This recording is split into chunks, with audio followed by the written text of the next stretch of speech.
Assalamualaikum warahmatullahi wabarakatuh dan salam sejahtera. Nama saya Ahmad Faisal bin Ahmad Fashil alias Ahmad Fazil daripada PISMP Pendidikan Islam Semesta 5.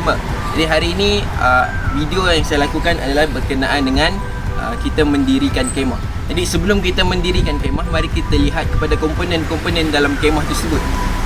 Jadi dilihat di sini kita ada kemah. Jadi pertama yang perlu kita kenal adalah sebenarnya batang kemah ni. Sebab perkara ini penting untuk dirikan kemah. Sekiranya tak ada batang, macam mana kemah tu nak berdiri kan? Betul tak? Okey. Seterusnya ini kita ada penutup kemah ni. Apa fungsi penutup kemah ni? Sebab apa? Sebab dia di ruang atas kemah ni kita ada lubang angin. Jadi kalau kita tidak tutup, bila hujan kita mandilah di dalam. Ini fungsi dia. Kan? Seterusnya kita ada pancang paku. Ini bertujuan adalah di hujung setiap penjuru kemah ni kita akan cucuk paku ni supaya dia tidak bergerak kalau ditiup angin ke ataupun apa-apa. Dan kenaan dengan pasang kemah itu sajalah. Okay, seterusnya adalah berkenaan dengan jenis kemah. Okay, jenis kemah ini adalah jenis doom. Jenis kemah doom. Jadi kita ada 3 jenis kemah, tapi ini adalah jenis kemah doom. Okey, jadi seterusnya kita lihat kepada tempat kita nak diri kemah ni macam mana kita nak pilih. Okey, jadi yang pertama sekali memang terang jelas dan nyata lah. Mestilah kita tidak memasang kemah di bawah pohon yang besar ataupun pokok-pokok di dalam kawasan perkemahan kita lah. Sebab apa? Adalah salah satunya kita mengelak daripada kemah kita tertimpa daripada dahan-dahan ataupun rumput-rumput yang jatuh daripada pohon tersebut. Dan itu boleh mendatangkan bahaya kepada kita lah yang di kemah ni. Kemudian seterusnya adalah kita mestilah memilih kawasan yang jauh daripada laluan air. Kerana apa? Kita risau sekiranya hari tersebut adalah hari hujan dan air naik, dan kemudian kita akan berada dalam kawasan yang banjir lah. Dan itu amat membahayakan keselamatan kita. Dan seterusnya, sebelum kita pasang kemah, kita mestilah lihat sama ada kawasan tersebut merupakan laluan binatang ataupun tidak. Sebab apa? Contohnya, sekiranya di dalam hutan kita lihat ada tapak kaki haiwan, contohnya seperti babi hutan, kita mesti mengelak. Sebab apa? Kalau haiwan tersebut datang, dia sondol habis semua, habis kita sakit, kemah sakit, habis tak boleh tidur. Okey, seterusnya adalah sekiranya kita telah pun mendirikan kemah dalam kawasan perkemahan, seeloknya adalah kita membina pagar ataupun pagar bertali supaya menandakan itu adalah kawasan perkemahan kita. Dan seterusnya kita mestilah menjarakkan kemah, satu kemah kepada kemah yang lain sekurang-kurangnya 3 meter, dengan memberi laluan pada orang lain untuk lalu di kawasan sekitar kita. Kemudian perkara yang perlu kita lihat juga adalah tentang tempat penggunaan api kita. Contohnya kita ingin memasak, jadi perlulah agak jauh, sekurang-kurangnya 3 meter daripada kawasan kemah kita. Sebab apa? Kita takut sekiranya ada daun-daun kering dan sebagainya akan menyebabkan membawa api kepada kawasan perkemahan kita. Seterusnya, sekiranya kita mendirikan kemah juga, kita perlu lihat kepada pintu kemah tersebut, iaitu mestilah menghala kepada laluan perjalanan kita lah. Janganlah membelakang laluan perjalanan. Kau tak macam mana kita nak masuk kan? Dan itu sajalah untuk tempat pemilihan untuk kita pasang kemah. Dan kita sambung seterusnya kepada etika perkemahan. Di sini saya akan menyebutkan 5 etika perkemahan. Jadi yang pertama sekali, jelas dan nyata, kita mestilah menjaga kebersihan. Janganlah kita mengotori kawasan perkemahan kita. Kita menjaga kebersihan kita dengan tidak membuang sampah dan sebagainya. Kita menjaga kebersihan kawasan kita. Kemudian seterusnya adalah kita janganlah merosakkan alam semula jadi. Contohnya seperti pokok, dahan ataupun tumbuh-tumbuhan. Contoh kita merosakkan tumbuhan adalah seperti kita mematahkan dahan dan sebagainya. Dan seterusnya adalah kita menghormati adat tempatan.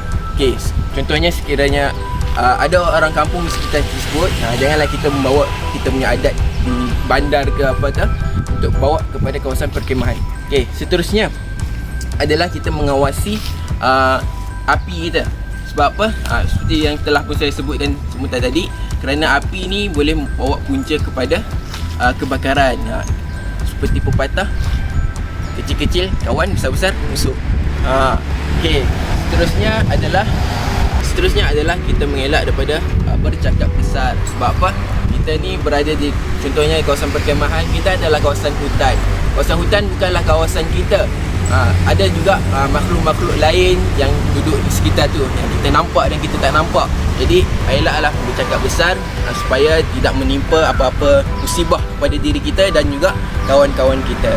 Jadi itu sajalah 5 etika yang dapat saya berikan dalam perkemahan ini. Okay, jadi seterusnya kita teruskan ke segmen seterusnya, iaitu dengan demonstrasi pemasangan kemah. Jadi yang telah saya beritahu, kemah ni adalah jenis kemah Doom. Jadi Doom ni tak banyak sangat lah bentuk dia. Jadi macam mana nak tengok bentuk dia, jom kita lihat. Pertama sekali kita kena ingat kita punya komponen penting ni, batang ni pastikan jangan patah. Cek dulu kalau ada yang kemah jenis yang pasang-pasang, itu cek sama ada tali dia putus ke ataupun patah lah. Pastikan tidak putus dan tidak patah lah, sebab ini adalah tulang kepada kemah kita. Jadi setiap penjuru ada 4 penjuru dan ada batang ni, maka kita cari pada setiap penjuru ni ada tempat masuk dia. Jadi kita masukkan, jom masuk dalam begitu. Okay, pastikan yang ini berada di dalam slot dia lah. Kalau di luar memang tak naik lah kemah tu. Okay, pastikan semua begitu. Jadi sebenarnya cara yang paling senang adalah mula-mula sekali kita pasang tulang yang di bahagian bawah dulu. Maksudnya yang bersilang X begitu, kita ambil yang di bahagian bawah. Supaya apa? Supaya dia boleh tolak bahagian yang seterusnya naik atas. Cara senang, angkat dulu. Angkat bagi tinggi. Masuk, turun. Dan cucuk. Dah jadi bentuk lah. Okey, seterusnya sebelah sini pula sama juga, angkat cucuk ni, turun. Nah, maka berdiri sudah kemah kita. Ceng. Jadi lepas dah diri, kita pacak lah dengan kita punya paku. Jadi kalau nak nampak style, letaklah paku dalam poket ni, ambil bawa keluar gitu. Alamak itu. Okey, jadi mana yang mau cucuk ni, kita lihat pada setiap penjuru ni dia ada lubang dia. Maka kita cucuk dia. Pastikan cucuk tu adalah sengit lah, jangan straight. Kalau sengit baru kita ada power sikit melekat. Gitu. Terusnya lagi tarik bagi cekang. Batu pula. Kita cucuk. Lagi tarik bagi cekang.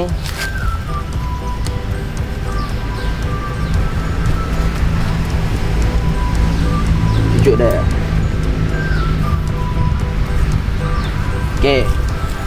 Dan yang terakhir,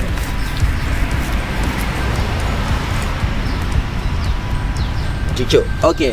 Maka sekarang kalau angin tiup pun dia takkan terangkat. Okey. Jadi sebenarnya kita lihat pada atas ni, kita ikat. Apa fungsi ikat ni? Ialah bagi ada ruang lah sikit kan. Kalau tak dia jatuh ke bawah. Jadi jangan ngada-ngada nak ikat mati, ikat reben je. Nanti ikat mati, mau buka kemah lagi tak boleh. Ya, cantik kan? Dan yang terakhir, tak mau kita mandi hujan, kita pasang ini. Jadi cara dia senang je. Nampak semua ada tanda setiap penjuru. Ada cakuk ni, kita sangkut situ, sangkut sini, tarik sini, tarik situ. Dan maka siaplah kemah kita. Berdiri sudah kemah. Dan setelah siap, maka kita bolehlah masuk dalam. Bagi untuk kemah ni cukup untuk 1 orang boleh lah. Kalau 2 orang boleh juga, tapi berpeluklah kamu. Jadi itu saja daripada saya untuk pembahagian pemasangan kemah. Okey, seterusnya kita pergi kepada bahagian refleksi. Apa yang telah saya dapat setelah selesainya aktiviti pemasangan kemah ni. saya boleh bagikan kepada beberapa perkara lah. Yang pertama sekali, jelas yang kita dapat tahu, kita menimba ilmu pengetahuan yang baru. Kita dapat tahu cara-cara untuk pasang kemah, cara untuk memilih kawasan tempat kita nak pasang kemah dan sebagainya. Dan seterusnya adalah refleksi yang saya dapat ni adalah tanggungjawab, iaitu kita bukan je saja nak enjoy pasang kemah ni, tapi kita tanggungjawab juga untuk jaga kawasan sekitar kita. Seronok-seronok juga, tapi kena jaga kebersihan, kena jaga kita punya tumbuh-tumbuhan, jangan rosakkan. Dan seterusnya, apa yang saya dapat adalah daripada pemasangan kemah ni, iaitu sedikit senaman lah kan. Memasang kemah ni, siapa tak peluh, tipulah, mesti akan berpeluh, sama ada kena matahari ataupun waktu pasang ni. Dan yang terakhir adalah menjaga kita punya barang. Kita mestilah jaga kita punya barang dalam keadaan yang paling baik. Kemah kita kena jaga elok-elok, jangan bagi koyak, jangan bagi dia patah besi ni. Dan insya-Allah kita punya perkemahan akan seronok dan bermakna buat kita. Jadi itu sajalah daripada saya. Apa yang buruk itu datang daripada diri saya sendiri. Sebarang salah tutur kata mohon dimaafkan. Dan sekian, terima kasih. Assalamualaikum warahmatullahi wabarakatuh.